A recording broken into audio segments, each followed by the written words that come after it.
student. This is Harvinder from Pathmaker Academy. Welcome to my YouTube channel. Let's start the session of algebra. आपका जो अपन देख रहे हैं ऊपर हेडिंग जो मैंने डाला है algebra का, वो क्या डाला है, इसमें मैंने डाला है वैल्यू पुटिंग मेथड। देखिए तो बच्चे, आप जैसे अगर हमारे साथ कंटिन्यूशन में बने हुए हैं तो आप वॉच कर रहे होंगे कि हमारी कंटिन्यूशन में एक वीडियो डल रहा है, और आप ये भी देख पा रहे होंगे कि उसमें वीडियोस में हमने जो अभी तक अपलोड कर रहे हैं वो अलजेब्रा की सीरीज है, ठीक है। तो जैसे मैंने अभी बोला कि अब स्टार्ट कर रहे हैं, जो सेशन है हमारा अलजेब्रा का है। अलजेब्रा में एक तो टॉपिक है, जो सब टॉपिक लिया है उसमें मैंने लिया है आपका वैल्यू पुटिंग मेथड। आपको स्टार्टिंग में अगर वीडियो देखा हो तो मैंने उसमें आपको स्टार्टिंग में ये बताया था कि हमने अलजेब्रा को 3 पार्ट में डिवाइड किया है, ठीक है ना।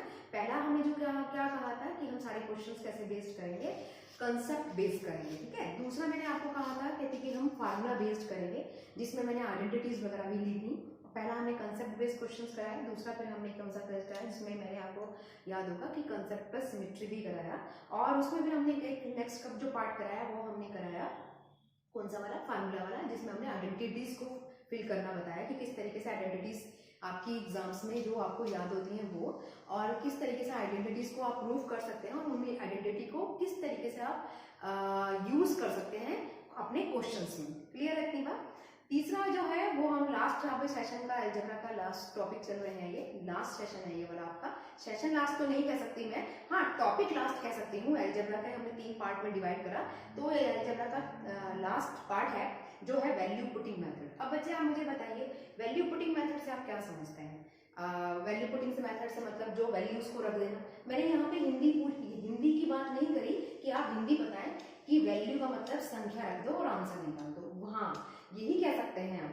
वैल्यू पुटिंग का मतलब है गेट द, आपका put the value get the answer, ठीक है ना। समझ रहे हैं इसका मतलब। इसका मतलब है पुट द वैल्यू, ऐसी वैल्यू पुट करो और गेट द आंसर, यानी कि आंसर मिल जाए आपको। अब देखो कैसे आपको क्या करना है, जब भी पुटिंग वैल्यू यानी कि वैल्यू पुटिंग मेथड, सबसे पहले तो बच्चे आप अपने माइंड में एक सेट बना ले कि जब भी आपको वैल्यू पुट करनी हो तो कहाँ कर सकते हैं और कहाँ नहीं कर सकते, ये कैसे आप आइडेंटिफाई करेंगे अपने आप को।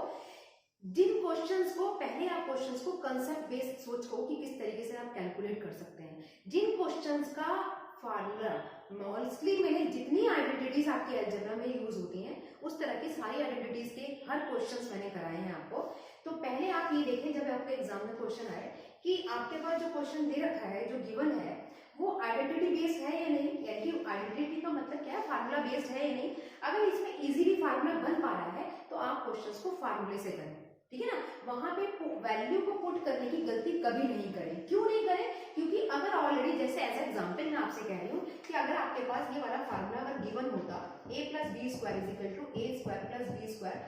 2ab अगर गिवन होता और मैं आपसे कहती इसमें वैल्यू पुट कर दे, तो वहां पे आपको प्रॉब्लम हो जाती क्योंकि ऑप्शंस नहीं मिल पाते। तो वहां पे आपको बहुत सारा टाइम वेस्ट होता। जहां पर आपको पता चल रहा है कि ये फार्मूला बन रहा है, फार्मूला है, ये आइडेंटिटी है, तो वहां पे आप कभी ये मिस्टेक ना करें पुट द वैल्यू रखने का, यानी कि वैल्यूज को एज्यूम करके रखने के लिए। क्लियर है इतनी बात, यहाँ तक किसी को कोई डाउट। अब मैं बात करती हूँ कहते कि आपको क्या करना है। दूसरा स्टेप क्या है, दूसरा स्टेप ये है कि जब आपके पास क्वेश्चन गिवन हो और आपको क्या करना है कि फार्मूला तो उससे सेटिस्फाई नहीं हो पा रहा है, तो आप क्या करेंगे, वैल्यू पुट का मेथड अप्लाई करेंगे। वैल्यू पुट का मेथड क्या कहता है कि जब आपके पास कोई क्वेश्चन गिवन हो, ठीक है ना, जैसे ये क्वेश्चन गिवन है, तो आप क्या कर सकते हैं। एज ए एग्जाम्पल मैं आपसे कहूँ कि मेरे पास ये a + b + c = 0, आप क्या मान सकते हैं। एक तो आप ये कह सकते हैं कि अगर मान लीजिए मैं आपसे कहूँ कि यहाँ पे वैल्यू पुट करनी है, मुझे यहाँ सेटिस्फाई कराना है। पुट का मतलब क्या होता है, पुट का मतलब यहाँ पे ये आप जानते हैं ये लेफ्ट हैंड साइड है और ये बच्चे क्या वैल्यू है, राइट हैंड साइड, ठीक है ना। आपको क्या करना है कि लेफ्ट हैंड साइड में ऐसी वैल्यू रखूं, लेफ्ट हैंड साइड में ऐसी वैल्यू रखूं जो राइट हैंड साइड वाली सेटिस्फाई हो जाए। तो आप मुझे देखें कि अगर मैं a की वैल्यू 1, b की वैल्यू 1, c की भी वैल्यू 1 रखती हूँ और सबको ऐड कर देती हूँ तो मेरे पास 0 नहीं आता। तो मुझे क्या करना है, a की वैल्यू 1 रखी और b की वैल्यू -1 रखी और c की वैल्यू अगर मैं माइनस की रखती हूँ, तो अब आप देखो 1 - 1 ये, तो आपके पास यहाँ पे क्या हो जाएगा, -2 हो जाएगा, ये 1 हो जाएगा और मेरे पास क्या आंसर आ जाएगा, -1। अब भी नहीं आ पाया। तो आपको क्या करना है, मान लीजिए आपने 1 रखा और यहाँ -1 रखा और यहाँ एक पॉजिटिव का रखा है, एक नेगेटिव का, तो ये कैंसिल आउट हो गया, ये 1 आ गया, ठीक है ना। तो मेरे कहने का मतलब ये है कि आपको उस कंडीशन में क्या करना होता है जब आपके पास कोई वैल्यू इस तरीके से दे रखी हो। जैसे एक चीज और मान लो, मैंने यहाँ पे लिखा है a b × multiply is equal to क्या है आपके पास 1। अब आपको क्या करना है कि आपको ए बी सी के ऐसे क्या वैल्यू रखूं जो लेफ्ट राइट हैंड साइड के इक्वल हो जाए। तो आप क्या करेंगे, आप मान लेंगे सबको 1 1 1, क्योंकि मुझे पता है 1 1 1 मानने से या 1 1 को अज्यूम करने से जब आप इसकी मल्टीप्लाई करेंगे तो आपको राइट हैंड साइड पे वही वैल्यू मिलेगी। तो मेनली क्या है, वैल्यू पुट का मतलब क्या होता है कि जब भी आप कोई ऐसी वैल्यूज मान रहे हैं, ऐसा नंबर मान रहे हैं, तो ऐसा सोचें कि राइट हैंड वो क्या है, जो भी आपको गिवन इक्वेशन है वो सेटिस्फाई होनी चाहिए। सेटिस्फाई होने का क्या मतलब है, सेटिस्फाई होने का मतलब ये है कि जो आपको लेफ्ट हैंड साइड में दे रखा है, अगर आपने जो मान माने हैं, रखी है, जो वैल्यूज रखी है, वो राइट हैंड साइड के इक्वल आ जानी चाहिए। ठीक है ना, सेटिस्फाई का मतलब यही तो है, जो आपकी इक्वेशन है इक्वल के उधर जो आंसर आए, जो अगर मान लो यहाँ पे 2 आता है तो यहाँ पर भी 2 आना चाहिए, यहाँ 3 आए तो यहाँ पे भी 3 आना चाहिए, यही तो सेटिस्फाई है। अब आपको क्या करना है, वैल्यू पुट वाले में पहली बात तो समझ में आई कि आपको सेटिस्फाई की बात कर रहे हैं। दूसरा मैं आपसे क्या कह रही हूँ कि जब भी आप वैल्यूज रख रहे हैं बच्चे, तो आप क्या करें, कभी भी एज एन एग्जाम्पल, जैसे यहाँ पे मैंने आपसे कहा ये a अपॉन बी, ठीक है ना, कोई ऐसी इक्वेशन दे रखी है, या ये समझ लीजिए यहाँ पे लिखा हुआ है a प्लस बी प्लस सी ऐसा दे रखा है और नीचे b लिखा हुआ है, और मैं आपसे कहती हूँ कि b की वैल्यू आप, मैंने कहा है कुछ भी मान सकते हैं। अब मैं b की वैल्यू आपसे कहूँगी 0 मान लो, तो आप क्या मान सकते हैं, नहीं, क्योंकि जब वैल्यू पुट करना है तो आपको अपने माइंड में 3 कंडीशन रखनी है। पहली कंडीशन क्या रखनी है कि जो भी आप वैल्यू दे रहे हैं, अब आपको मालूम है ये कैसा पार्ट है, ये फ्रैक्शन पार्ट है, ये ऊपर वाले को तो आप न्यूमरेटर बोलते हैं और नीचे वाले पार्ट को आप क्या बोलते हैं, डिनोमिनेटर बोलते हैं। अगर मैं हिंदी की बात करूं तो ऊपर वाले को आप बच्चे अंश बोलते हैं और नीचे वाले को आप क्या बोलते हैं, हर बोलते हैं, यही तो बोलते हैं। तो अब आप मुझे बताइए कि अगर मैं आपसे कहती हूँ जो डिनोमिनेटर में वैल्यू आ रही है, यानी कि जो डी आ रहा है, अगर आप 0 रख देते हैं, ठीक है ना, अगर मैंने यहाँ पे b की वैल्यू 0 रखी तो ऊपर तो हो जाएगा a प्लस सी और नीचे आ जाएगा 0। कभी भी आप किसी भी डिनोमिनेटर में अगर 0 रखते हैं या 0 से डिवाइड, इसका मतलब क्या हो रहा है, 0 से डिवाइड कर रहे हैं, तो 0 से डिवाइड करने पे वो हमेशा वैल्यू कैसे आ जाएगी, अनडिफाइंड आ जाएगी, यानी कि कैसी वैल्यू आ जाएगी, अनडिफाइंड आ जाएगी। तो अनडिफाइंड के केस में क्या करेंगे हम, जब आपके पास अनडिफाइंड आता है तो आपको सभी को मालूम है कि वो कैलकुलेशंस में नहीं आता है, तो यानी कि आपको जो भी फॉर्म बनानी है वो ऐसी फॉर्म बनानी है कि वो अनडिफाइंड में ना जाए। क्लियर है इतनी बात, किसी को कोई डाउट? तो मेनली हमने क्या बोला कि आपको क्या करना है, जो क्वेश्चंस में जो कंडीशंस माने, पहली बात तो सबसे पहले आप ये ध्यान रखें कि जब भी आप क्वेश्चंस को सॉल्व कर रहे हैं, ठीक है ना, आपको क्या करना है, जो ऐसी वैल्यू पुट करनी है कि इक्वेशंस आपके सेटिस्फाई हो चाहिए, पहला काम। दूसरा के स्टेप में क्या करना है कि जब भी डिनोमिनेटर में नंबर माने, जब भी डिनोमिनेटर में जो वैल्यू माने वो 0 नहीं माने, क्योंकि 0 अगर मानते हैं तो वो वैल्यू कैसे हो जाएगी, नॉट डिफाइंड। समझ रहे हैं ना मेरी बात, और नॉट डिफाइंड तो कभी भी मैथ्स में कंसीडर नहीं होता, तो इसका मतलब आपका मिस्टेक हो गई। क्लियर? दूसरा, यानी कि पहली कंडीशन वो हुई जो सेटिस्फाई कर जाए, दूसरी कंडीशन ये हुई आपके पास, ठीक है, पहला की मैं बात करूं तो सेटिस्फाई,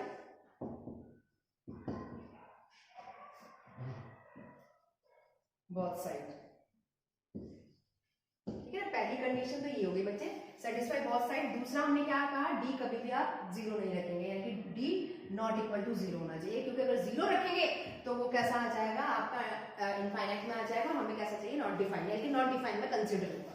ठीक है, तीसरा स्टेप क्या करना है कि जब भी आप वैल्यूज को रखेंगे तो कोशिश ये करें कि माइनस कम से कम आए, यानी कि आप यूज करें, use less minus values. Minus तो समझते हैं, यानी कि सब्सट्रैक्ट माइनस वैल्यूज। माइनस से मतलब क्या है, मान लीजिए यहाँ पे एबीसी की बात हो रही है, तो एबीसी में मैंने माइनस ए भी माइनस में ले लिया, बी भी माइनस में ले लिया, सी भी माइनस में, जो सी आ रहा है वो भी माइनस में ले लिया। तो मैं ऐसा नहीं कि रॉन्ग है, मैंने इसलिए मना कर रही हूँ क्योंकि जब हम कैलकुलेशन करते हैं तो बार बार अगर आप माइनस का साइन यूज करते हैं तो कैलकुलेशन में हमारा टाइम एक्स्ट्रा लगता है और हमें टाइम को भी तो सेव करना है। तो मिस्टेक यानी कि एक्यूरेसी को बढ़ाने के लिए और स्पीड को बढ़ाने के लिए हम माइनस को अवॉइड करेंगे। क्लियर है इतनी बात?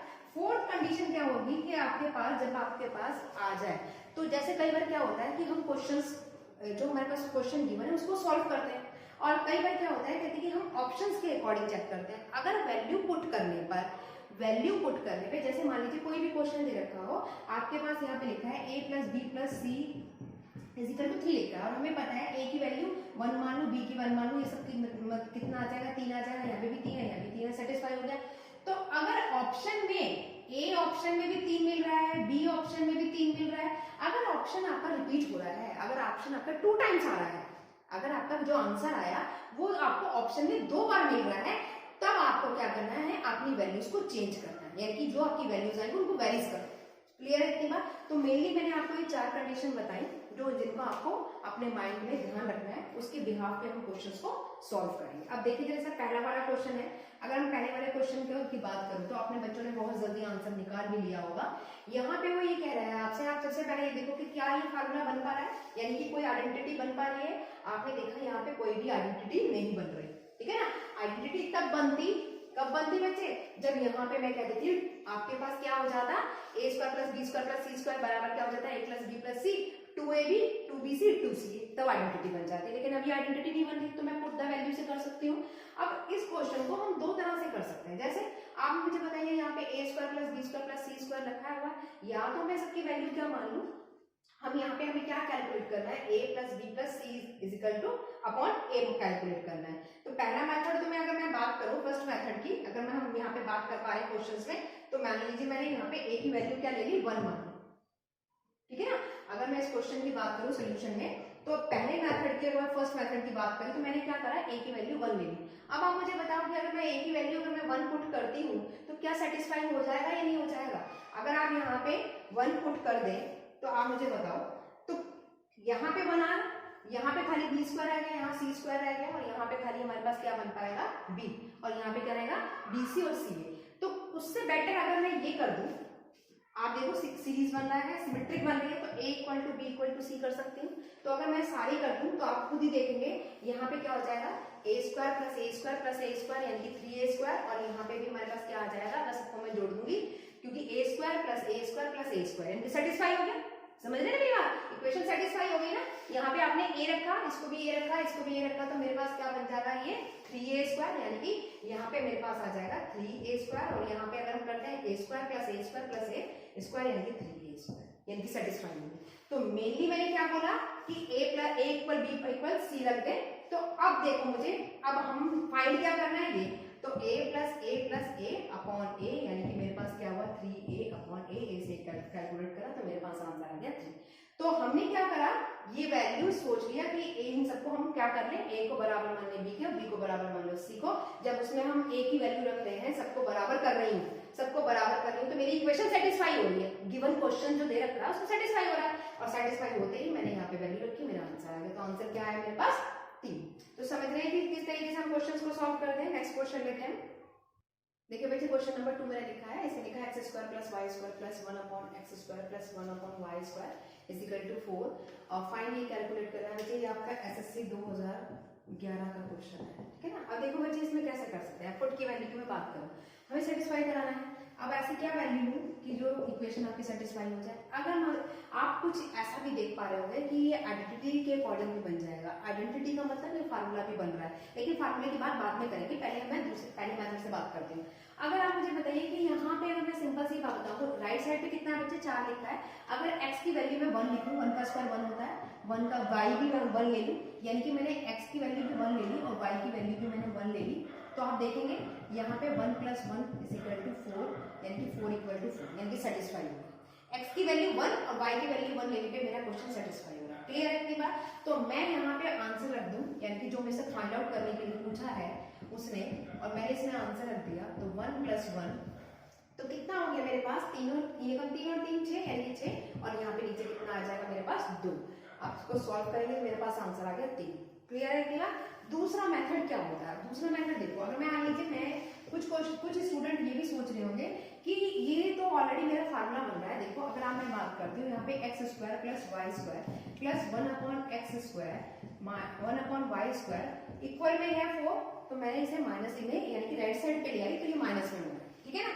अब आप बताओ, अगर मैं x square plus 1 upon X square की बात करूं और माइनस का 2 कर दूं, और इधर मैं बात करूं Y square plus 1 upon Y square और माइनस का 2 कर दूं, कर सकती हूँ ना, क्योंकि 4 को मैंने 2 पार्ट में तोड़ लिया, 2 और 2 4 हो गए। अब ये फार्मूला किसका बन रहा है बच्चे, x माइनस 1 अपॉन एक्स का होल स्क्वायर, और ये फार्मूला किसका बन रहा है, y आपका y माइनस 1 अपॉन वाई का होल स्क्वायर। किसका फॉर्मूला बन गया, x minus one upon X का होल स्क्वायर और ये one minus Y minus one upon Y का।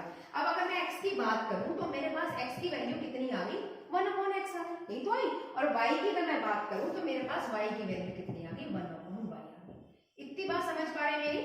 अब आप हमें पूछा क्या है क्वेश्चन में, यही तो पूछा है, अब मैं यहाँ पे मान रख दूं, ठीक है ना। तो अब आप बताइए कि जो क्वेश्चन मेरे पास गिवन है 3x गिवन है, x की जगह पे हम बच्चे क्या रख दें, यानी कि 1 अपॉन x रख दें, प्लस 3 की जगह पे मैं क्या रख दूं, यानी कि 3 मल्टीप्लाई 1 अपॉन y। नीचे मेरे पास क्या आ जाएगा, 1 upon x plus 1 upon y आ रहा है। तो जब आप इसे सॉल्व करेंगे, 3 को अगर हम कॉमन ले लें, ठीक है, तो 1 upon x plus 1 upon y, नीचे कितना है 1 upon x plus 1 upon y। इससे ये कैंसिल होगा तो मेरे पास आंसर कितना आया, 3। लेकिन इसमें टाइम वेस्ट ज्यादा लग रहा था, ठीक है। आइडेंटिटी तो बन रही है, आइडेंटिटी से भी सॉल्व हो रहा है, लेकिन टाइम ज्यादा लग रहा है। तो जब मुझे पता है कि मैं 1 रख दूं, मेरी वैल्यू सेटिस्फाई हो रही है, जब मेरी इक्वेशन सेटिस्फाई हो रही है, तो नेचुरली सी बात है मैं क्वेश्चंस को बड़े आराम से निकाल सकती हूँ।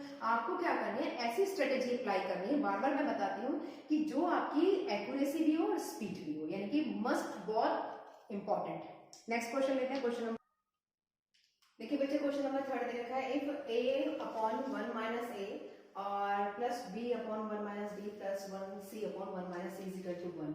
अब आप देखिए बच्चे कहते हैं कि जो क्वेश्चन में दे रखा है, जो चीज यहाँ पर है वही चीज यहाँ पर आ रही है, वही चीज यहाँ पर आ रही है। तो ये question concept of symmetry based भी हो सकता है। आपको जैसे याद होगा कि हमने जो अपनी इससे पहली वीडियो जो बताई मैंने आपको, जो वीडियो अपलोड करा हुआ है आपका, अगर आपने देखा है तो मेरी, अगर नहीं देखा तो मैं बार बार आपसे रिक्वेस्ट करती हूँ कि पहले हमारी पहली वाली वीडियोस को, जो प्रीवियस वीडियो डला हुआ है, अपलोडेड है हमारे चैनल पर, पहले आप उनको देखें, ताकि आप आने वाला जो भी है नेक्स्ट वीडियो को कंसेप्ट में तभी समझ पाएंगे। अब देखो यहाँ पे, अब मैं बता रही हूँ किस पर बेस्ड है, कंसेप्ट ऑफ सिमेट्री पे बेस्ड है। तो आधे स्टूडेंट्स हैं जिन्होंने वीडियोस नहीं देखा, उन्हें पता ही नहीं होगा कि कंसेप्ट ऑफ सिमेट्री होती क्या है। तो सिमेट्री का मतलब यहाँ पे क्या है कि जब आप देखो यहाँ पे जो फॉर्म आ रही है, नेक्स्ट स्टेप में भी वो वही बैठ रहा है, थर्ड में भी वही बैठ रहा है, यानी कि एक वे में चल रहा है, जो वैल्यू यहाँ है वो यहाँ है, वो यहीं पर है, ठीक है ना। तो एक सिमेट्रिक तो बैठ रही है। तो हमें क्या करना है, जनरली जब आपका क्वेश्चन सिमेट्री बेस्ड हो, तो उनमें मैंने आपको बता रखा था कि सिमेट्री वाले क्वेश्चंस में आप क्या करें, आपने क्या लेना है सिमेट्री वाले में, a equal to B equal to C, इससे मेरा बात बन जाएगी, ठीक है ना। मेरा कहने का मतलब ये है कि अगर मैं इन मेरे को दिखाई दे रहा है कि ऊपर में मेरी एक सेम सिमेट्रिक बैठ रही है, तो उस कंडीशन पे मैंने क्या कहा कि मैंने ये सब बराबर ले लिया, यानी कि a को बराबर ले लिया b के, b को बराबर ले लिया c को, तो मेरा क्वेश्चन इजीली सॉल्व हो जाएगा। अदरवाइज जिन बच्चों को सिमेट्री नहीं पता, वो पता क्या सोचेंगे कि यहाँ पे 1 अपॉन 1 माइनस a पूछा है, ठीक है ना, और यहाँ से मैं क्या करूँ, a कॉमन ले लूं। तो जैसे मैं a कॉमन लूंगी तो मेरे पास ये फॉर्म बन जाएगी, ठीक है ना। तो फिर आप उससे सॉल्व करेंगे। लेकिन इतना टाइम क्यों लगाना जब हमें पता है सिमेट्रिक बन रही है। तो हम कंसेप्ट ऑफ सिमेट्री ऑलरेडी हम पहले लास्ट वीडियो में पढ़ चुके हैं। तो अब मैं क्या करूं, जब यहाँ पे मैं a सब b c सब बराबर कर दूं, तो मैं, आप मुझे बताओ कि यहाँ पर अगर मैं वैल्यू रख देती हूँ, सपोज करिए यहाँ की बात कर लेते हैं, a upon 1 minus a multiply 3। अब स्टूडेंट सोच रहे हैं 3 कहां से आया, ये भी मैं कंसेप्ट ऑफ सिमेट्री में बता चुकी हूँ। क्यों? क्योंकि मैंने बताया था कि सिमेट्री का मतलब होता है जो फॉर्म यहाँ आ रहा है वही एज इट इज फॉर्म यहाँ पर आ रही है, एज इट इज फॉर्म यहाँ पर आ रही है। आप देखो कि एक, अगर मान लीजिए मैं इसका मान 1 आता है, इसका मान भी 1 आता है, 2 इसका मान भी 1 आता है, 3, तो मैं यहाँ पे मल्टीप्लाई 3 कर सकती हूँ। क्यों करा बच्चे, आप समझो। मैंने क्या कहा, a equal to B equal to C सब बराबर है। तो अगर मैं यहाँ पे पहले वाला करके दिखाती हूँ मैं, तो यहाँ पे 1 माइनस a, ठीक है ना, सबको मैंने a रख दिया। अब आप मुझे बताओ दूसरे में भी मैंने क्या रखा, a मान लिया, तो यानी कि a 1 माइनस a। तीसरे में भी मैंने क्या मान लिया, 1 माइनस a, क्योंकि सब बराबर रखे हैं। तो ये सब एक फॉर्म नहीं बन गई। तो मैंने क्या करा, इनको ऐसे नहीं लिख सकती 3 गुणा a 1 माइनस a, तो वही तो करा मैंने, सब एक जुड़ गए, यानी जोड़ने पर क्या हुआ, आप यानी कि कॉमन ले लो। किसको कॉमन ले लो, a अपॉन 1 माइनस a को कॉमन ले लो, a प्लस 1 यानी कि कितने पर 3, तो वही चीज तो मैंने लिखी, ठीक है, क्योंकि सिमेट्रिक फॉर्म में आ रही है इसलिए मैंने ये कर दिया। अब आप मुझे बताओ, अब जब आपने सब, ये किसके इक्वल है, 1 के इक्वल है, यानी कि 1 के इक्वल आ गया। इतनी बात क्लियर होती है। तो मेरे पास यहाँ पे क्या आ जाएगा, 3a is equal to 1 minus a, multiply में डिवाइड में, सॉरी उधर जाएगा तो क्या हो जाएगा आपके पास मल्टीप्लिकेशन में। तो अगर मैं a की वैल्यू की बात करूं तो 4a इज इक्वल टू कितना आ जाएगा मेरे पास 1, क्योंकि यहाँ पे आप सॉल्व देख रहे हैं ये 1 के बराबर है और ये कितने के बराबर हो गया, जब आप इसको ऐड किया यानी कि 3a के बराबर, तो 3a और ये हो गया 1 माइनस a। जब आप वैल्यू इधर चलेगी तो ये आप इसको ले आए, तो यहाँ पे ये नेगेटिव का तो पॉजिटिव का, यानी कि a की वैल्यू की अगर मैं बात करूं तो मेरे पास a का मान कितना आ गया, 1/4 आ गया। इतनी बात समझ में आती है। अब आप इसके अंदर मान रख दीजिए, मैं इसके अंदर वैल्यू का जो आपसे पूछा क्या है उसने कि 1 माइनस ए, ठीक है ना, 1 माइनस ए। अगर मैं मान उसके अंदर वैल्यू रख दूं किसकी, आपके जो गिवन क्वेश्चन है, तो 1/4 सब में मान नहीं रखी, क्योंकि जो इसका मान आएगा वो इसी का आएगा, वो इसी का आएगा, क्योंकि सबको मैंने बराबर माना है। बराबर माना है, ए बराबर है बी के, बी बराबर है सी के, तो ये भी ए हो जाएगा, ये भी। अब जरा एक को सॉल्व कर लेते हैं। तो मेरे पास हुआ ए, ये 4 और 1 कितना हो गया, यानी कि 3/4। आपको मालूम है ऊपर जाएगा तो वैल्यू पलट जाएगी, तो यानी कि अगर मैं इसकी बात करूं तो मेरे पास ये क्या बन जाएगा, 4/3 बन जाएगा, है ना। तो इसका मान भी 4/3 आएगा, ठीक है, इसका मान भी 4/3 आएगा। क्लियर है इतनी बात। तो आप बताओ कितने फॉर्म में बन रहे हैं। तो यानी कि अगर मैं इन सबको आप एलसीएम लेके दो तो 4 4 8 4 12, यानी कि 12/3, यानी कि 3 4 12। चाहे आप डायरेक्ट कर सकते थे, क्योंकि मुझे पता है यहाँ पे क्या हो जाएगा, आपके पास 4/3 हो जाएगा, और ये 1 2 3 सबका 3 ही तो आ रहा है। आप सब बताओ, जब ये हमने इक्वल माना तो सबका 3 ही तो आएगा, तो 3 से 3 की मल्टीप्लाई करें तब तुम्हारे पास 4 आएगा। जैसा आपको इजी हो आप उसके अकॉर्डिंग कैलकुलेट करें। नेक्स्ट करते हैं इस क्वेश्चन को। देखिए बच्चे, क्वेश्चन आपके पास क्या गिवन है, if P Q R is equal to 1 given है। बड़ी जल्दी निकाल लिया हुआ स्टूडेंट्स है, बहुत आंसर भी आ गया होगा स्टूडेंट्स का कि 1 ही आ रहा है। देखिए क्यों, आपको पता है पी क्यू आर, यानी कि पी की वैल्यू भी 1 लिख लूं, क्यू की वैल्यू भी 1 लिख लूं, आर की वैल्यू भी 1 लिख लूं, तो सेटिस्फाई कर रही है। आप भी, मैंने आपसे बोला ना कि आपको क्या करना है, जब पुट द वैल्यू में रखना है तो क्या कंसर्न, क्या कंडीशंस बताई कि क्या रखना है। सबसे पहली बात तो दोबारा रिपीट कर रही हूँ कि आपको जो कंडीशंस रखनी है कि आपकी इक्वेशन सेटिस्फाई हो जाए, जो भी आप वैल्यू रख रहे हैं। दूसरा, माइनस की वैल्यू सबसे कम यूज करें ताकि आपकी कैलकुलेशंस टिपिकल ना बने, ठीक है। तीसरा, डिनोमिनेटर में कभी भी आप 0 ना रखें, क्योंकि अगर 0 रखेंगे तो वो नॉट डिफाइन हो जाएगा, ठीक है। चौथा, आपके पास जब भी आप क्वेश्चंस जब सॉल्व करते हैं, अगर आपका आंसर जो आ रहा है ऑप्शंस उसमें अगर वेरी कर रहे हैं बहुत ज्यादा से मतलब एक आंसर आना चाहिए ना, और आपका ऑप्शंस में 2 आंसर आ रहे हैं, 2 ऑप्शंस करेक्ट मिल पा रहे हैं, उसी आपके जो आपका कैलकुलेशन या आपका जो आपने निकाला है, तब आप क्या करें, अपनी वैल्यूज को चेंज कर दें, ठीक है। अब उसी चीज पे आप देखो, अगर मैं पी की वैल्यू क्या रखूं बच्चे, पी की वैल्यू भी 1 रखूं, क्यू की वैल्यू भी 1 रखूं, आर की वैल्यू भी 1 रखूं, तो आपका जो आंसर है वो सेटिस्फाई कर रहा है। अब देखो मैं इसके अंदर रख रही हूँ, तो अगर मैं पहले वाले के अंदर 1 + 1 + 1 - 1 रखूं, तो मेरे पास 1 से तो 1 कैंसिल आउट हो गया, क्योंकि आपने पी की 1 रखी, इसकी 1 रखी, इससे कैंसिल आउट हो गया, तो मेरे पास वैल्यू आ गई 1/2। इतनी बात समझ रहे हैं मेरी बात। अब इसी तरीके से, क्योंकि यहाँ पे बात करेंगे तो यहाँ पे भी 1 और 1 की बात करेंगे तो एक कैंसिल हो जाएगा, ठीक है ना। तो 1 + 1 + 1 - 1, इससे क्या हो जाएगा, ये कैंसिल आउट हो गया, तो मेरे पास क्या बचा है 1/, इसके लिए भी, यानी कि हर बार में आपके पास 1/2 + 1/2 ही तो बच रहा है। आपने क्या करा, पी की वैल्यू क्यू, उसकी वैल्यू क्यू, आर की वैल्यू भी 1, तो एक एक कट जाएगी वैल्यू, तो आपके पास हर बार ये बचेगा। तो जब आप इसे ऐड करेंगे तो ऊपर क्या आ जाएगा 3, और नीचे आपके पास एलसीएम कितना है 2, यानी कि आपके पास जो आंसर आया वो कितना आया 3/2, ठीक है। नेक्स्ट लेते हैं क्वेश्चन नंबर 5। देखिए बच्चे, क्वेश्चन में दे रखा है कि क्या कैलकुलेट करने के लिए बोला है, a² / b + c इक्वल है ये सारे के सारे। आप फिर देखो सिमेट्रिक सी फॉर्म बन रही है। सिमेट्रिक से मतलब ये है कि जो चीज यहाँ आ रही है वो इसके बराबर आ रहा है, वो सेम इसके आ रहा है, और सारे के सारे इक्वल है, यानी कि इसकी वैल्यू भी 1 के बराबर है, इसकी वैल्यू भी 1 के बराबर है, इसकी वैल्यू भी 1 के बराबर है। तो मैं क्या करूँ, इस क्वेश्चन को इजीली सॉल्व कर सकती हूँ। इजीली से मतलब मान लीजिए मैं आपसे ये कहती हूँ कि पहले मैं एक लेके चलती हूँ कि a² मेरे पास क्या है, b + c = 1 है, तो क्या मैं ऐसे लिख सकती हूँ, हाँ या ना, यानी कि a² हम यहाँ पे क्या सकते हैं b + c। तो अगर मैं बात करूं तो आप यहाँ पे देखो कि एक, अगर हम a की बात करूं तो मैं इसे ऐसी फॉर्म में लिख पा रही हूँ, ठीक है ना, क्योंकि यहाँ पे मेरे पास क्या है a × a, तो मैंने इसको क्या कर दिया, डिवाइड में कर दिया, ठीक है ना। अब मैंने डिवाइड में इसलिए किया क्योंकि मैंने यहाँ पे क्या करा, a की वैल्यू इस तरीके से बना दी, क्या बना दी कि आपके पास b + c / a आ जाए, यानी कि a² को 2 बार मैं तोड़ लिया, और इसे मैं लिख सकती हूँ ना ऐसा कि इसके मल्टीप्लिकेशन में डिवाइड में। ऐसे ही अगर मैं बात करूँ b की वैल्यू, तो b की वैल्यू बच्चे क्या बन जाएगी मेरे पास, अगर आप इसको सॉल्व करेंगे तो ये बन जाएगा c + a / b, ठीक है। इसी तरीके से अगर मैं बात करूँ c की बात बन जाएगी, तो c की वैल्यू बन जाएगी मेरे पास a + b / c।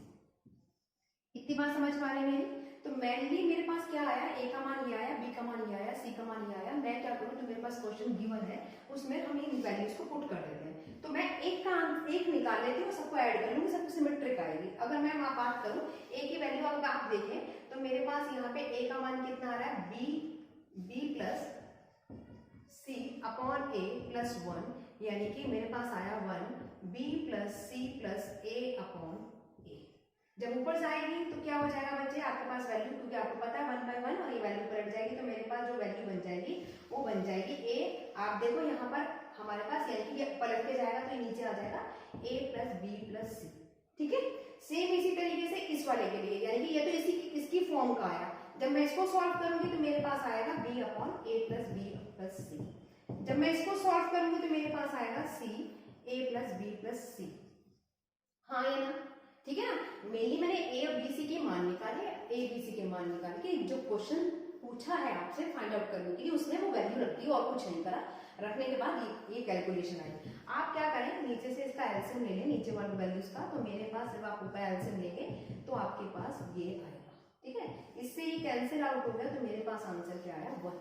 ठीक है, अब आप इस क्वेश्चन को शॉर्टकट से कैसे करेंगे, यानी कि आप ध्यान रखो, क्योंकि ये एग्जाम्स का इंपॉर्टेंट क्वेश्चन है। इस तरीके के क्वेश्चंस बहुत सारे आए हुए हैं।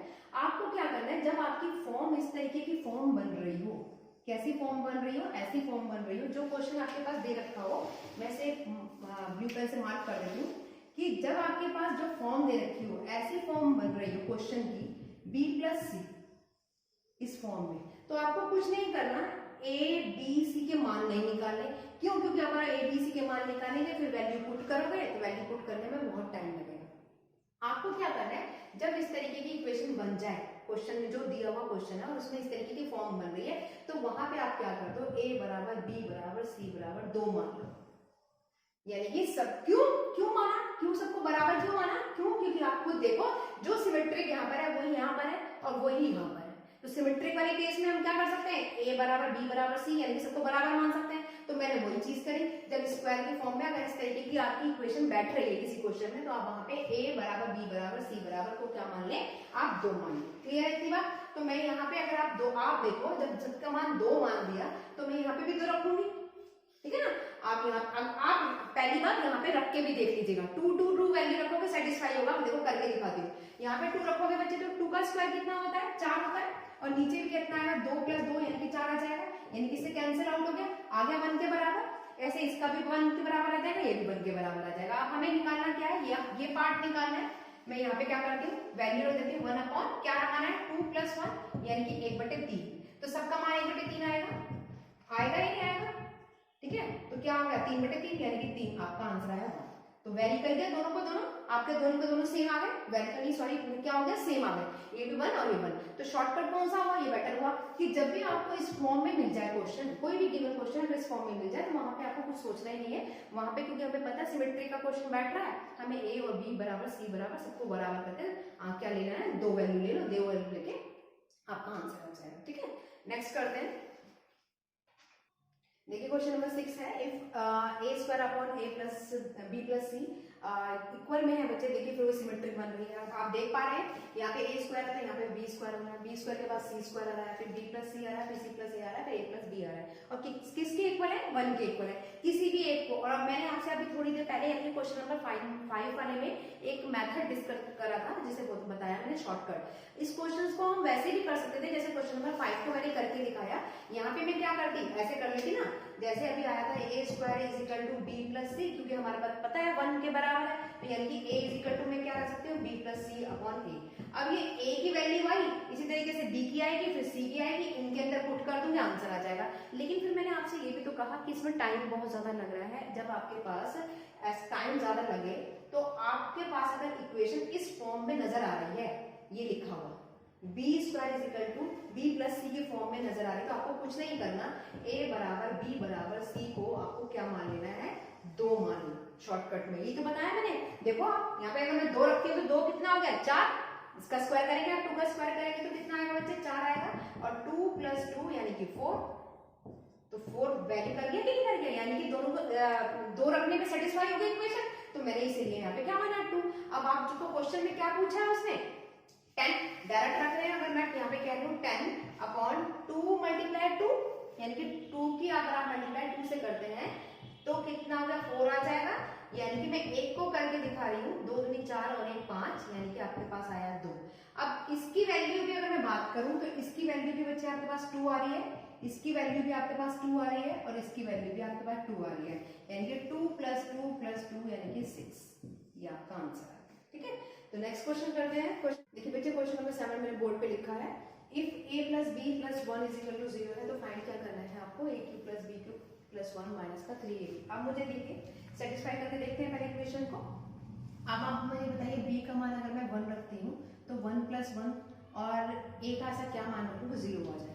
a का अगर हम बात करते हैं कि अगर मैं a का मान भी 1 रखती हूँ, अब आप मुझे बताइए तो ये 1 और 1 तो 3 हो गया, लेकिन हमें क्या लाना है, 0 लाना है। तो अगर मैं b का मान 0 रख दूं या a का मान 0 रख दूं, किसी एक की वैल्यू को 0 रख देते हैं। मान लीजिए मैंने a को 0 कर दिया, ठीक है, तो b की वैल्यू मुझे क्या रखनी पड़ेगी, 1 रखनी पड़ेगी, प्लस 1 इज इक्वल टू 0, तब भी काम नहीं बनेगा। आप देख पा रहे हैं ना, तो मुझे यहाँ पे क्या करना पड़ेगा, b की वैल्यू माइनस 1 रखनी पड़ेगी। तो a की वैल्यू में मैं 0 रख रही हूँ, b की वैल्यू माइनस का 1 रख रही हूँ, तो 0 minus 1 plus 1 is equal to 0 आ रहा है। या फिर आप ऐसे कर सकते हैं, b की वैल्यू 0 रख लें और a की वैल्यू माइनस 1 कर लें, किसी भी तरीके से। मतलब मेनली क्या है, आपको ये फोकस करना है कि आपकी इक्वेशन सेटिस्फाई होनी चाहिए। तो मैंने a की वैल्यू 0 रख ली, b का मान क्या रख दिया, माइनस का 1 रख लिया, ठीक है ना। अब आप देखिए, जब मैं यहाँ पे a की वैल्यू 0 की बात करें, फाइंड आउट हमें ये क्या करना है, a की वैल्यू कितनी होगी बच्चे, मेरे पास 0 होगी। b की बात करें तो b क्या रखा है मैंने, माइनस का 1 रखा है। और जब भी आप माइनस की क्यूब 1 की क्यूब करते हैं, ये सभी को मालूम है कि माइनस में ही आएगा, क्योंकि पावर कैसी है, ऑड में है, माइनस में। और आपके पास प्लस का 1 हुआ तो माइनस का 3, a की वैल्यू बच्चे कितनी है, 0 है, और b की वैल्यू कितनी आई है मेरे पास, माइनस का 1, यानी कि ये तो 0 ही हो गया, कैंसिल ही हो गया, 0 से मल्टीप्लाई हो रहा है, तो मेरे पास क्या बचा, माइनस का 1 प्लस का 1, क्योंकि 1 की क्यूब करेंगे, पावर कैसी है आपके पास, ऑड है, तो माइनस में आएगा, माइनस से माइनस कैंसिल आउट हुआ, यानी कि मेरा आंसर आया 0, ठीक है। नेक्स्ट क्वेश्चन लेते हैं, क्वेश्चन नंबर 8। देखिए बच्चे क्वेश्चन नंबर 8 है, ये थोड़ा पैटर्न चेंज कर दिया मैंने। अभी तक सिमेट्रिक सारे क्लास के क्वेश्चन सिमिलैरिटी, सब क्वेश्चन में सिमिलैरिटी सी बन रही थी, वो कर रहे थे आप, अब थोड़ा चेंज कर दिया। अब देखो जरा बच्चे, आप इस क्वेश्चन को देख पा रहे हैं कि यहाँ पे अभी तक मेरे पास एक ही इक्वेशन आ रही थी, ठीक है ना, आप उसी को सेटिस्फाई कर रहे थे और एक आपको फाइंड आउट करना था। अब यहाँ पे थोड़ा चेंज कर दिया। यहाँ पे अगर आप देख रहे हैं तो आपके पास क्या है, 2 इक्वेशन गिवन है, एक इक्वेशन ये, एक इक्वेशन ये, ठीक है ना। अब आपको क्या करना है, जब ऐसी कंडीशन आ जाए तो आप ये देखो कि आपके पास इक्वेशन कितनी है, 2 इक्वेशन है। और अगर मैं वेरिएबल की बात करूं तो कितने वेरिएबल मिल रहे हैं, 1 2 3, और नीचे भी वहां आप देख रहे हैं तो नीचे भी कितने वेरिएबल है, 3। अगर आपके पास 2 इक्वेशन हो, ध्यान रखिएगा मैं क्या बोल रही हूँ, जब आपके पास 2 इक्वेशन गिवन हो और 3 वेरिएबल गिवन हो, 2 इक्वेशन दी जाए, आप जब आपके पास क्वेश्चन में 2 इक्वेशन दी जाए और 3 वेरिएबल हो, तो आप क्या कर सकते हैं, एक को कुछ भी मान सकते हैं और 2 फिक्स होंगे। क्लियर है कि बात, रिपीट कर रही हूँ, जब आपके पास जो क्वेश्चन दिया जाए, अगर उसमें 2 इक्वेशन है और 3 वेरिएबल है, तो उसमें एक वैल्यू जो होगी आप उसको कुछ भी मान सकते हैं, चाहे a को कुछ मान ले, b को कुछ मान ले, c को कुछ मान ले, ठीक है, और 2 फिक्स होंगे, a या b। अगर आप c को कुछ मान ले, एज ए एग्जाम्पल मैंने यहाँ पे क्या कहा, आपके पास 2 इक्वेशन है, 3 वेरिएबल है, तो मैं एक को कुछ भी मान सकती हूँ। मैंने क्या करा, c को 0 मान लिया, 2 फिक्स होंगे, यानी कि 2 को आप कुछ नहीं मान सकते, सिर्फ एक को मानेंगे, तो मैंने क्या माना, c को 0 मान लिया। c को 0 मानते आप देखिए, जो मेरी पहली वाली इक्वेशन है वो मेरे पास बन जाएगी a plus B is equal to 5, बन जाएगी या नहीं बन जाएगी।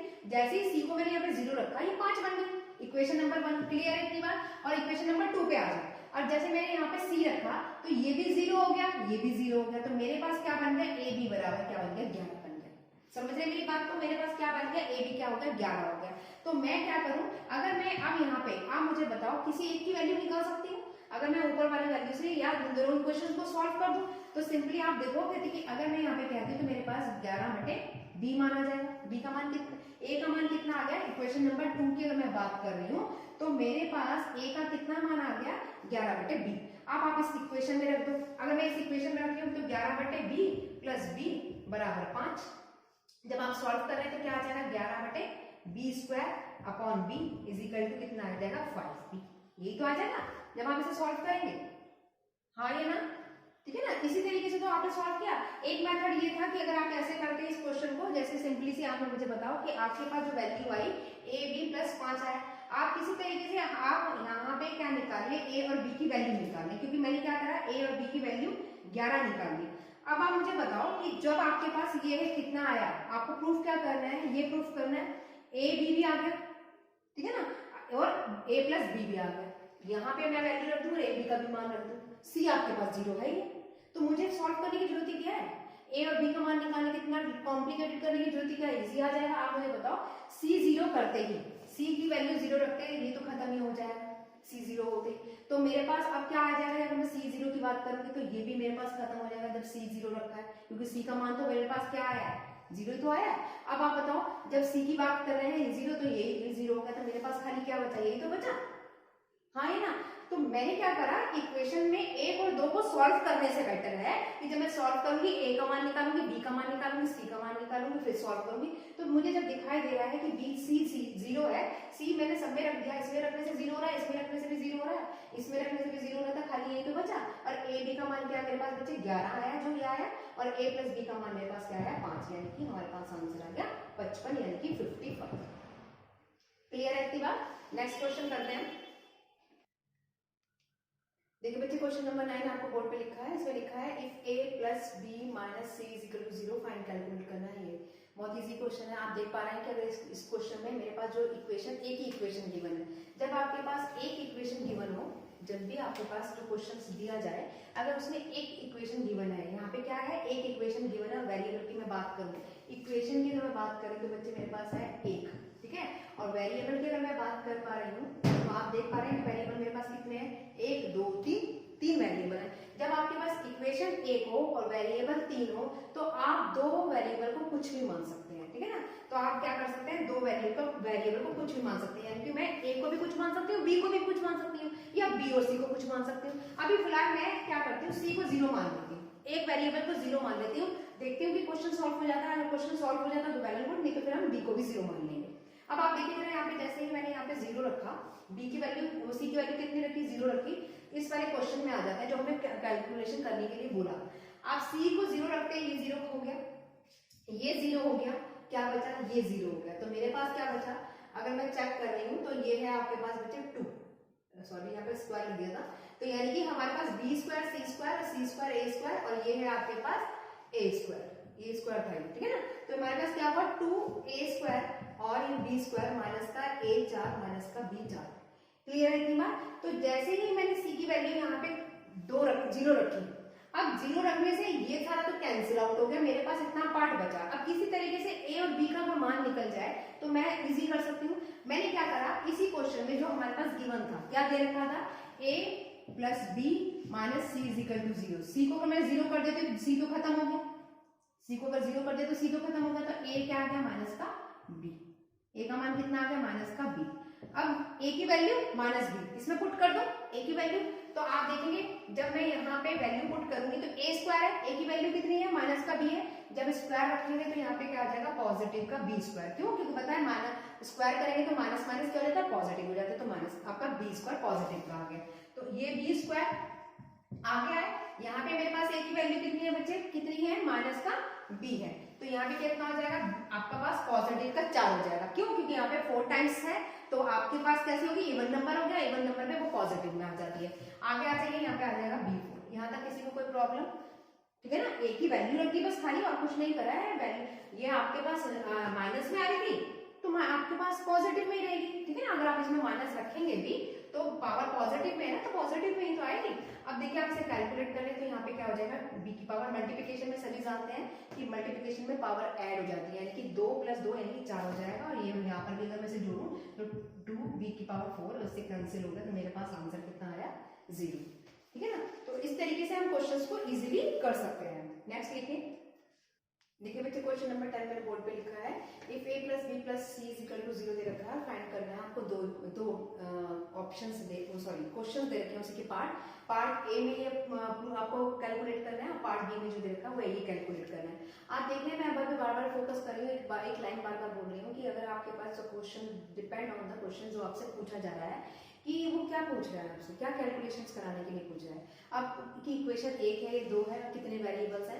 अभी तक आपके पास एक इक्वेशन वाले भी आए, 2 इक्वेशन वाले भी आए, और सिंगल इक्वेशन वाले भी आए। अब देखिए यहाँ पे अगर मैं बात करूँ तो यहाँ पे बच्चा क्या है, सिंगल इक्वेशन है, यानी कि इक्वेशन एक इक्वेशन है, और वेरिएबल की हम बात करें तो 3 वेरिएबल है, 1 वेरिएबल, 2 वेरिएबल, 3 वेरिएबल।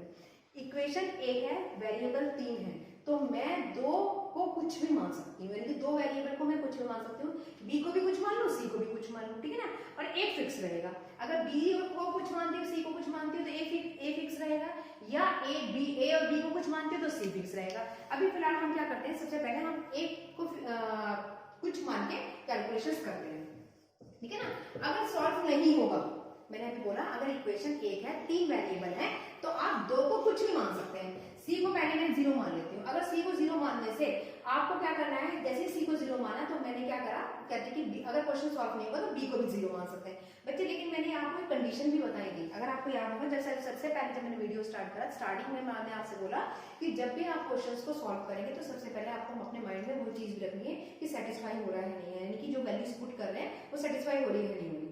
दूसरा मैंने आपसे बोला था कभी भी डिनोमिनेटर में आप 0 अगर ऐसे रखेंगे तो आप देखिए जो आपका क्वेश्चन बन रहा है डिनोमिनेटर में 0 तो नहीं आ रहा है, क्योंकि डिनोमिनेटर में से जैसे 0 आएगा वो आ जाएगा नॉट डिफाइंड। आप अब मैंने यहाँ पे C0 माना, C0 मानने पर क्या मेरी इक्वेशन नॉट डिफाइंड में जा रही है, देखो यहाँ C मान लूंगी, यहाँ C मान लूंगी, यहाँ C मान लूंगी, तो मेरा क्वेश्चन अभी भी नॉट डिफाइंड में नहीं जा रहा है, यानी कि डिनोमिनेटर में 0 नहीं आ रहा। समझ रहे हैं मेरी बात। अगर मैं B को भी 0 मान लेती हूँ तो B को यहाँ 0 माना, यहाँ भी B को 0 माना, यहाँ पे भी अगर मैं B को क्या मानती हूँ 0 मान लेती हूँ, तो यानी कि ये भी 0 हो गया, ये भी 0 हो गया। अब गड़बड़ हो जाएगी, यानी कि C 0 हो गया, इसको 0 कर देंगे तो यहाँ पे माइनस में नहीं, मतलब मैंने आपसे कहा कि C को भी 0 मान लो और B को भी 0 मान लो। पहले आप समझो, मैंने अभी फिलहाल एक क्यों बोला, क्यों कह रही हूँ कि एक मानती हूँ पहले। अगर मैं यहाँ पे B को, क्योंकि मेरे पास ये चॉइस है कि एक इक्वेशन है, 3 वेरिएबल है, 2 को मैं कुछ भी मान सकती हूँ। मैंने C को भी 0 मान लिया, B को भी 0 मान लिया। अब देखिए जरा, यहाँ पे 2 0 हो गए, यहाँ तो मेरे पास डिनोमिनेटर में वैल्यू मिल रही है, यानी कि नॉट डिफाइंड नहीं होगा। यहाँ आ जाती हूँ, यहाँ पे B और C दोनों 0 मिल रहे, तो यानी कि 0 आपके पास डिनोमिनेटर में 0 आ गया। यहाँ पर आ जाओ, C 0 हो गया, B 0 हो गया, डिनोमिनेटर में 0 आ गया, तो क्वेश्चन में गड़बड़ हो गई ना। तो हमें क्या करना है, डिनोमिनेटर में कभी भी 0 नहीं लेना। तो इसीलिए मैंने यहाँ आपसे कहा आपकी चॉइस है, आप यहाँ पे इन क्वेश्चंस में क्या होता है, जब आपके पास एक इक्वेशन गिवन हो और 3 वेरिएबल हो, 2 को आप कुछ भी मान सकते हैं, लेकिन फिलहाल मैंने C माना। C को मानने से मेरे क्वेश्चन में कोई भी इफेक्ट नहीं पड़ रहा, यानी कि रॉन्ग इफेक्ट नहीं पड़ रहा। क्लियर है इतनी बात। तो मैंने यहाँ पे जैसे 0 लिया, आप देखिए 0 लेने पर यहाँ पे क्या हो जाएगा, अगर मैं बात कर पा रही हूँ तो सबसे पहले हम क्वेश्चन की बात कर लेते हैं। मेरे पास जैसे ही 0 लिया, ठीक है, तो मेरे पास a plus B is equal to 0 आया, तो यानी कि a की बात करूं तो मेरे पास a की वैल्यू कितनी आ गई, जैसे मैंने यहाँ पे C 0 रखा तो a की वैल्यू कितनी आ गई, माइनस b आ गई। अब आते हैं जो हमसे पूछा गया, हमसे क्या पूछा गया है, ये आप मुझे बताइए, अगर मैं 0 रख रही हूँ ऊपर वाले क्वेश्चन में, ठीक है ना, पहले वाले क्वेश्चन में, तो मैंने यहाँ पे रखा a स्क्वायर, फिर a स्क्वायर, तो नीचे C 0 रखने पे ये तो खत्म हो गया, तो खाली रह गया ये। आगे आ जाओ, यहाँ पे जैसे C 0 रखा, ये खत्म हो गया, तो मेरे पास रह गया b square upon b square. आगे आ जाइए, C 0 रखा, जैसे C 0 रखा, ऊपर 0 मिल गया, नीचे 0 नहीं है, लेकिन ऊपर 0 हो गया तो हमारा ये तो खत्म ही हो गया, तो खाली ये बचा, यानी कि ये तो वैल्यू बची a square upon a square, b square बिल्कुल इससे a कट गया, इससे a कट गया, यानी कि 1 + 1, यानी कि मेरे पास कितना आ गया आंसर, 2 आ गया। क्लियर है इतनी बात। अब पार्ट करते हैं हम सेकंड वाला पार्ट। समझ में आया बच्चे मैंने क्या किया है, मान सकते थे हम यहाँ पे b को भी 0, लेकिन b को 0 मानते हैं, डिनोमिनेटर में 0 आ रहा है जो नॉट डिफाइन हो जाएगा, जो अंडरस्टैंड नहीं करता। ये मैं आपको पहले बता चुकी हूँ कि क्या क्या कंडीशन आपको लेनी है, जो आपको माइंड में रखनी है जब भी आप वैल्यू पुट के क्वेश्चंस को सॉल्व करेंगे। क्लियर है इतनी बात। अब आते हैं क्वेश्चन नंबर 2, इसके सेकंड पार्ट में। सेकंड पार्ट में भी आपको क्या पूछ रहा है उसने, आप देखिए जरा, मैं यहाँ पे मैंने आपको क्या करा, जैसे ये इतना तो समझ में आ गया ना आपके पास, फिर 2 आया। अब सेकंड पार्ट को सॉल्व करते। सेकंड पार्ट में अगर मैं बात करती हूँ, c की वैल्यू 0 रखनी है, देखिए जरा यहाँ पे c 0 रखा, तो मेरे पास ऊपर क्या मिला बच्चे, a स्क्वायर, नीचे क्या आया मेरे पास 2a स्क्वायर, c तो 0 क्या हो गया, कैंसिल हो गया। आगे आए, आगे मेरे पास क्या रहेगा, b square upon 2b square, c रखते ही क्योंकि ये 0 हो जाएगा, ये तो 0 हो जाएगा, नीचे तो a b बचा और ऊपर क्या हो जाएगा c स्क्वायर, यानी कि ये खत्म हो जाएगा।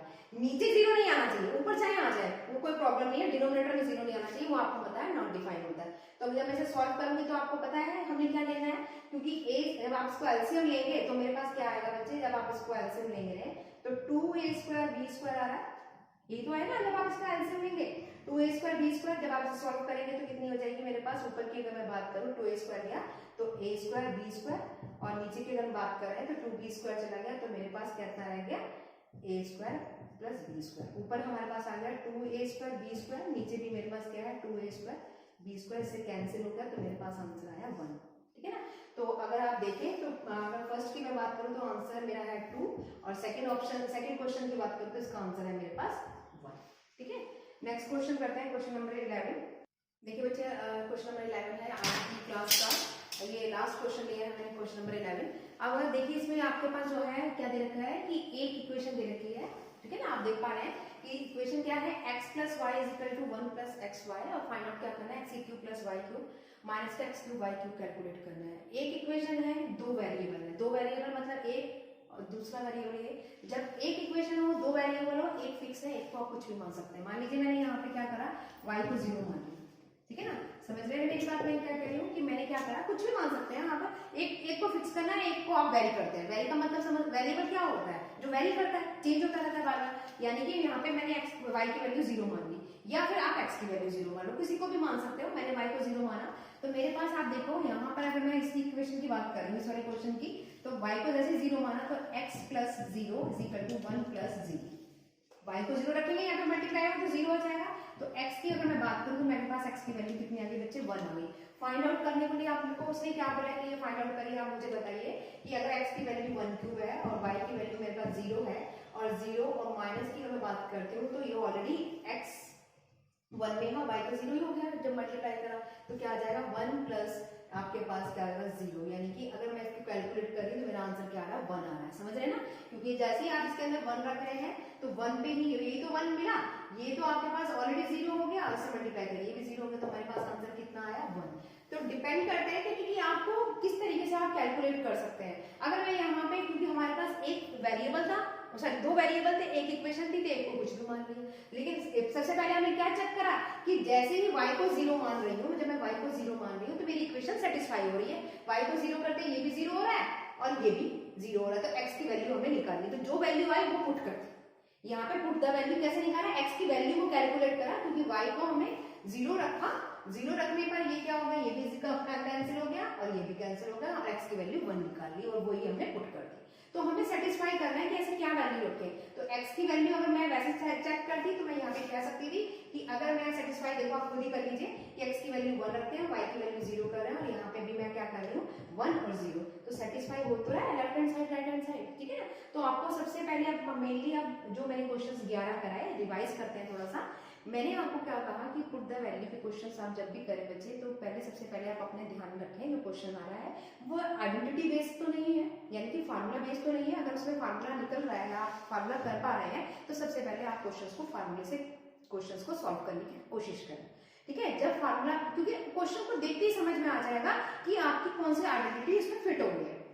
अगर वो आइडेंटिटी आपकी फिट नहीं हो रही, फार्मूला बेस्ड क्वेश्चन नहीं बन पा रहा, तब आपको क्वेश्चन में आपको क्या करनी है, वैल्यू पुट करनी है। तो वैल्यू पुट करने के लिए सबसे पहला आपको क्या स्टेप लेना है कि आपकी इक्वेशन सेटिस्फाई होनी चाहिए। जो भी आप वैल्यूज रख रहे हैं तो वो आपकी इक्वेशन सेटिस्फाई होनी चाहिए। सेटिस्फाई कैसे होगी, left hand side right hand side के इक्वल होनी चाहिए, तभी तो सेटिस्फाई होगी। दूसरा मैंने आपसे क्या बोला, जो भी आप वैल्यू रखे बच्चे, तो वैल्यू को ध्यान रखते समय आपको ये ध्यान रखना है कि डिनोमिनेटर में कभी भी 0 ना आए, क्योंकि डिनोमिनेटर में जब भी 0 लिखेंगे वो नॉट डिफाइन हो जाएगा, ठीक है। दूसरा स्टेप क्या करना है, कहते कि जब भी आप वैल्यूज रख रहे हैं तो कोशिश ये करें कि माइनस की वैल्यू कम आए, ताकि आपकी कैलकुलेशन टिपिकल ना बने। क्योंकि जब आप ज्यादा वैल्यू माइनस की ले लेंगे तो जब आप कैलकुलेशन करेंगे तो टिपिकल हो जाएगा। ऐसा नहीं है कि रॉन्ग हो जाएगा, लेकिन क्वेश्चन जब जल्दी जल्दी एग्जाम्स में करते हैं तो हमारी मिस्टेक होने के चांसेस ज्यादा हो जाते हैं। हमें मिस्टेक से ही तो बचना है, ठीक है।